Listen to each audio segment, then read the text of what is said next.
स्वागत है दोस्तों आपका हमारे YouTube चैनल सरल किताब में। अभी तक आप लोगों ने जो हमारा प्रीवियस लेक्चर था मैकेनिक्स ऑफ सॉलिड या स्ट्रेंथ ऑफ मटेरियल का, उसको देखा होगा। आज आप लोगों को उसी के आगे मॉस में जो हम लोग पढ़ रहे थे टाइप्स ऑफ लोड, उसी के आगे जो तीसरा लोड आता था tensile load, compressive load and shear load, और लास्ट में इम्पैक्ट लोड। तो इन सब को आज हम लोग देखेंगे डिटेल में किसे कहते हैं। फिर उसके बाद इसके आगे का जो टॉपिक है टाइप्स ऑफ स्ट्रेस, उसको देखेंगे, स्ट्रेन, ये इसको भी देखेंगे। तो चलिए वीडियो की शुरुआत करते हैं।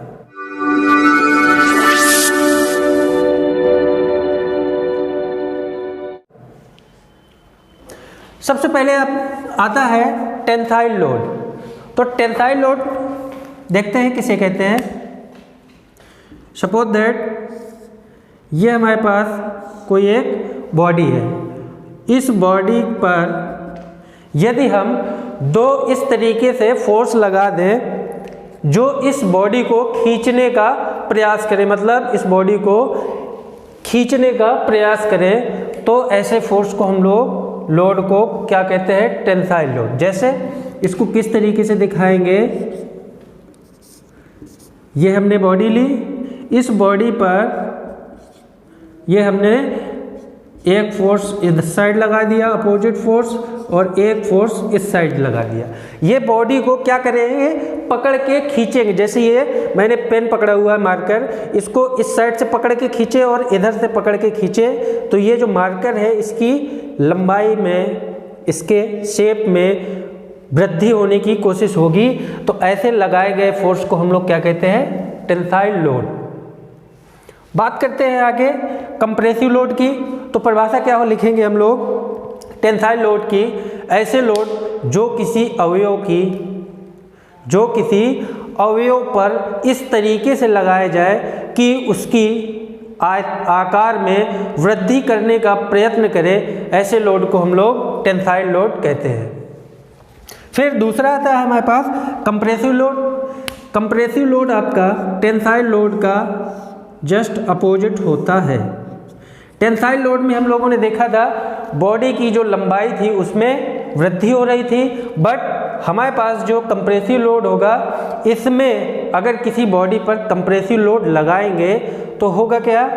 इस बॉडी की लंबाई में या इसके आकार में कमी होगी। मतलब हम कह सकते हैं कि अगर हमने इस पर इस तरीके से बल लगाया जो वस्तु को दबाने का प्रयास करे, तो ऐसे लोड को हम लोग कंप्रेसिव लोड या संपीड़न भार कहते हैं।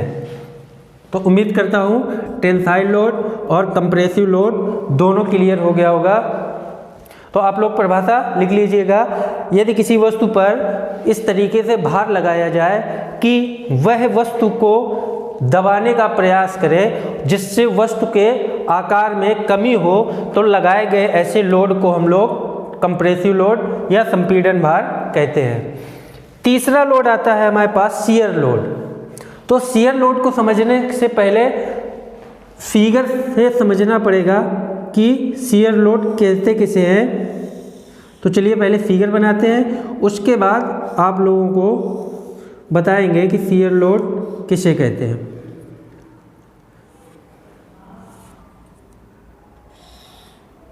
यह हमने एक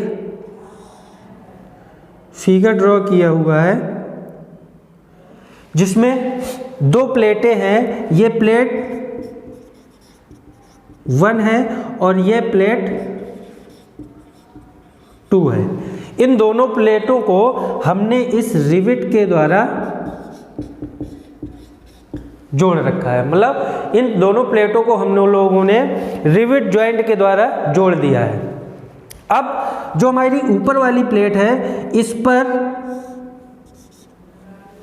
इस डायरेक्शन में फोर्स लगाएं, और नीचे वाली प्लेट पर हम लोग इस डायरेक्शन में फोर्स लगाएं।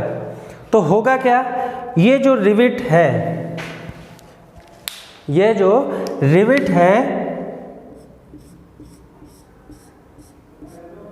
यह रिविट जितनी प्लेट 1 में है इतनी यहाँ से ऊपर वाली प्लेट 1 में है और यहाँ से नीचे वाली प्लेट 2 में है। जब नीचे वाली प्लेट 2 पर बल लगाया जाएगा तो प्लेट 2 आपकी उधर जाएगी और प्लेट 1 इधर आएगी। तो ये है अपने साथ रिविट को भी लेते, मतलब अपने साथ लाने का प्रयास करेगी। तो होगा क्या, अगर लोड हम अप्लाई करते जाए तो कुछ समय बाद ये रिविट आपकी ब्रेक हो जाएगी, मतलब टूट जाएगी। कैसे टूटेगी, अब मैं यहाँ पर रिविट को दिखाऊंगा। ये हमारी प्लेट 1 की रिविट थी और यह वाली प्लेट 2 की रिविट थी। देख रहे होंगे आप, जब आपने दोनों पे फोर्स लगा के इस डायरेक्शन में खींचा, ठीक, तो ऊपर वाली प्लेट के साथ रिविट 1 इधर चली आई और नीचे वाली प्लेट के साथ रिविट इधर चली आई। तो आप लोग कह सकते हैं ये जो रिविट है ये 2 भागों में टूट गई। मतलब यहाँ से रिविट का क्या हुआ, कर्तन हुआ। मतलब यहाँ से रिविट हमारी टूटी। जिस जगह से रिविट टूटी है यहाँ पर जो लोड कार्य किया उस लोड को हम लोग क्या कहेंगे, कर्तन भार या शियर लोड। उम्मीद करता हूँ ये शियर लोड क्लियर हो गया। तो शियर लोड की परिभाषा क्या लिखेंगे, यदि 2 इक्वल और अपोजिट पैरेलल फोर्स, 2 इक्वल और अपोजिट फोर्स एक दूसरे से कुछ दूरी पर इस प्रकार कार्य करें कि वह वस्तु को तोड़ने का प्रयास करें, वस्तु को तोड़ सके, तो ऐसे लगाए गए फोर्स को हम लोग लोड को कर्तन भार या शियर लोड कहते हैं, जैसा आप लोगों ने इस फिगर में देखा होगा। ठीक है, तो उम्मीद करता हूँ शियर लोड क्लियर हो गया होगा। अब अगला आता है हमारे पास इम्पैक्ट लोड। इम्पैक्ट लोड किसे कहते हैं, इम्पैक्ट मतलब किसी वस्तु पर अचानक से भार लगा देना हमारा क्या कहलाता है, इम्पैक्ट लोड। जैसे कोई इंसान साइकिल पर बैठा था सीट पर, तो जब गड्ढा वगैरह आता है तो साइकिल की जो सीट होती है वो अचानक से उसकी स्प्रिंगें क्या होती हैं, दब जाती हैं। मतलब उनकी स्प्रिंग पर अचानक से लोड लगता है, उसको हम लोग क्या कहते हैं, इम्पैक्ट लोड। जैसे सॉरी, हैमर से किसी चीज को पीटना, यह भी आपका इम्पैक्ट लोड की श्रेणी में आता है। ठीक, तो impact load, tensile load, compressive load और शियर लोड क्लियर हो गया होगा। आप लोग साथ साथ नोट्स बनाते चलिए और इसकी स्क्रीनशॉट भी ले लीजिए फिगर की, ताकि कोई समझने में दिक्कत ना हो। चलते हैं आगे। आगे हमारा आता है टाइप्स ऑफ, अच्छा इसके पहले मैंने लोड के पहले हमने स्ट्रेस पढ़ा दिया था। स्ट्रेस क्यों पढ़ा दिया था, क्योंकि चैप्टर की शुरुआत ही स्ट्रेस एंड स्ट्रेन से हुई थी। मतलब चैप्टर की शुरुआत स्ट्रेस और स्ट्रेन से हुई थी, इसलिए मैंने वहाँ पर प्रतिबल को परिभाषित कर दिया था। चलिए फिर भी देख लेते हैं स्ट्रेस है क्या। लोड के बाद आता है प्रतिबल, मतलब स्ट्रेस।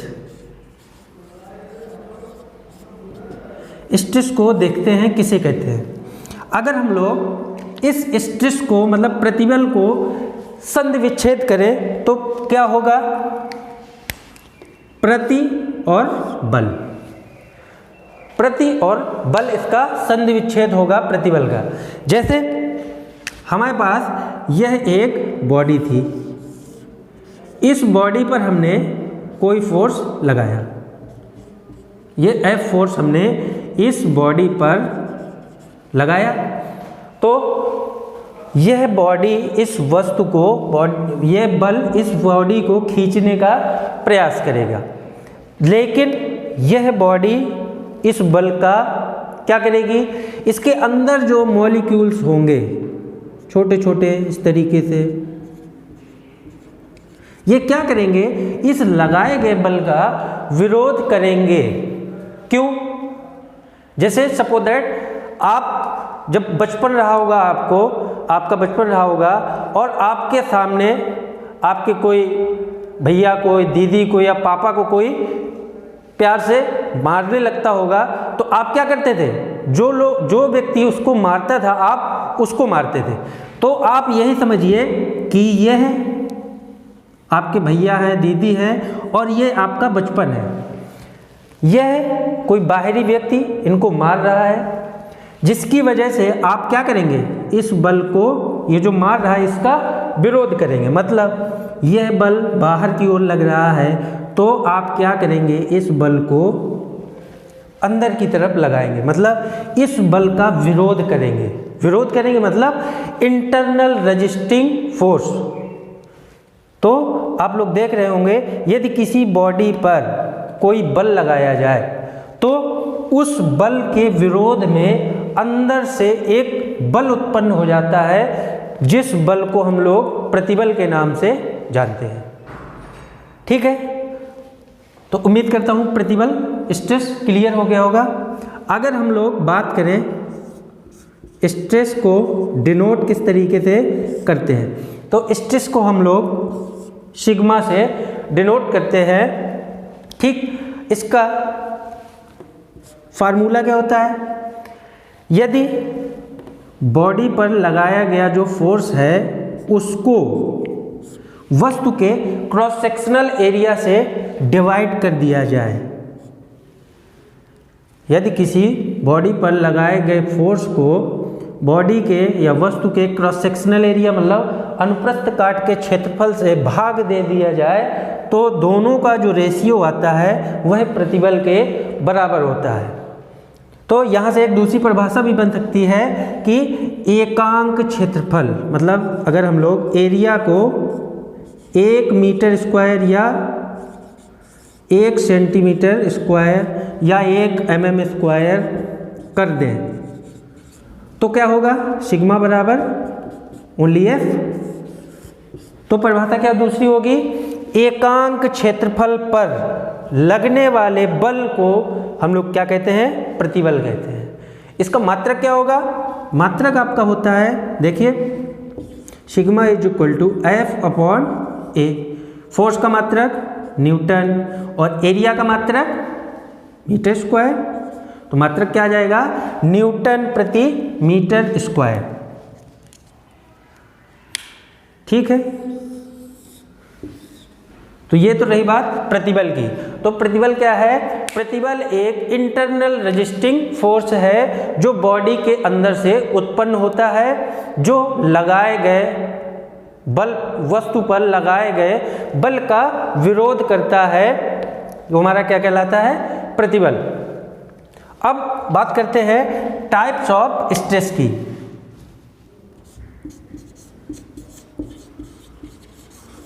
टाइप्स ऑफ स्ट्रेस मतलब प्रतिबल के प्रकार। प्रतिबल के प्रकार, पहला आपका टेंसाइल स्ट्रेस,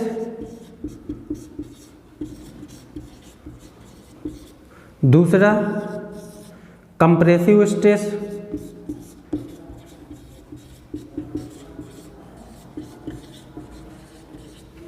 तीसरा आपका शियर स्ट्रेस।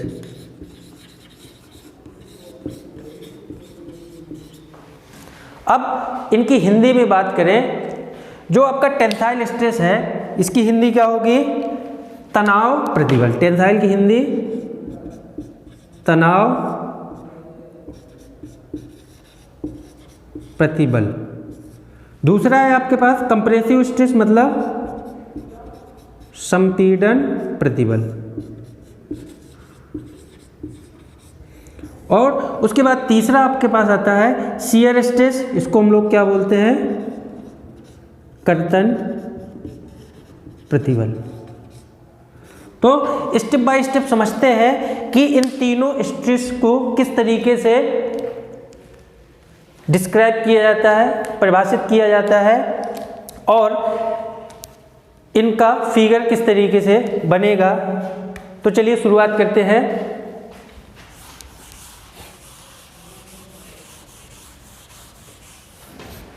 पहले हमारे पास है टेंसाइल स्ट्रेस। आपने देखा होगा टेंसाइल लोड जब किसी बॉडी पर लगाया गया था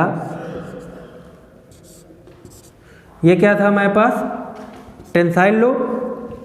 हमने इस वस्तु पर टेंसाइल लोड लगाया। अगर यह बल लगा दिया हमने, इस बल का, लगाए गए बल का इस वस्तु के अंदर से विरोधी बल उत्पन्न होंगे जो इस बल का विरोध करेंगे। और ये बल कौन सा बल है, यह बल आपका टेंसाइल बल है, मतलब टेंसाइल लोड है या टेंसाइल फोर्स है। तो हम लोग क्या कह सकते हैं, यदि किसी वस्तु पर इस तरीके से लोड लगाया जाए कि वह वस्तु को खींचने का प्रयास करे, तो उस वस्तु के अंदर से उत्पन्न हुए उस बल के विरोध में जो प्रतिबल उपजता है उसे हम लोग क्या कहते हैं, टेंसाइल स्ट्रेस, मतलब तनाव प्रतिबल। जो लगाए गए तनाव बल का विरोध करता है, तनाव भार का विरोध करता है, उसे हम लोग क्या कहते हैं, टेंसाइल स्ट्रेस। दूसरा आपका आता है कंप्रेसिव स्ट्रेस। अच्छा, इसकी टेंसाइल स्ट्रेस की मतलब फार्मूला क्या होगा, इसका फार्मूला भी वही होगा, F upon cross sectional area, मात्रक न्यूटन प्रति मीटर स्क्वायर। अगर आपसे एग्जाम में क्वेश्चन आ जाए कि एक 20 mm व्यास की छड़ है जिस पर 30 किलो न्यूटन का तनाव बल कार्य कर रहा है, तो तनाव प्रतिबल की गणना कीजिए। तो आपको ये नहीं होना चाहिए कि हमने केवल प्रतिबल का फार्मूला पढ़ा है, तनाव प्रतिबल का फार्मूला नहीं पढ़ा। तो तनाव प्रतिबल का भी फार्मूला ये होता है, टेंसाइल स्ट्रेस को हम लोग सिग्मा से प्रदर्शित करते हैं। तो सिग्मा टी मतलब tensile stress is equal to force upon cross sectional area. ठीक है, उम्मीद करता हूँ टेंसाइल स्ट्रेस क्लियर हो गया हो। दूसरा आपका है कंप्रेसिव स्ट्रेस। कंप्रेसिव स्ट्रेस, यदि किसी बॉडी पर कंप्रेसिव लोड लगाया जाए, यदि किसी बॉडी पर कंप्रेसिव लोड लगाया जाए, मतलब कहने का लोड वह बॉडी को दबाने का प्रयास करे, तो उस वस्तु के अंदर से लगाए गए बलों का एक विरोधी बल उत्पन्न होगा जिसे हम लोग क्या कहेंगे, प्रतिबल। लेकिन लोड हमारा कंप्रेसिव वाला है तो इसलिए उस प्रतिबल को क्या कहेंगे, कंप्रेसिव स्ट्रेस, मतलब संपीड़न प्रतिबल। तो इसका भी फार्मूला लिखते हैं, सिग्मा सी मतलब compressive stress is equal to force upon cross sectional area. इसका formula newton upon metre square, क्योंकि फोर्स का मात्रक न्यूटन और एरिया का मात्रक मीटर स्क्वायर। तो इसका भी फार्मूला वही, फोर्स अपॉन एरिया। ठीक है, अब तीसरा लोड स्ट्रेस आता है हमारे पास, शियर स्ट्रेस। तो शियर स्ट्रेस को देखते हैं।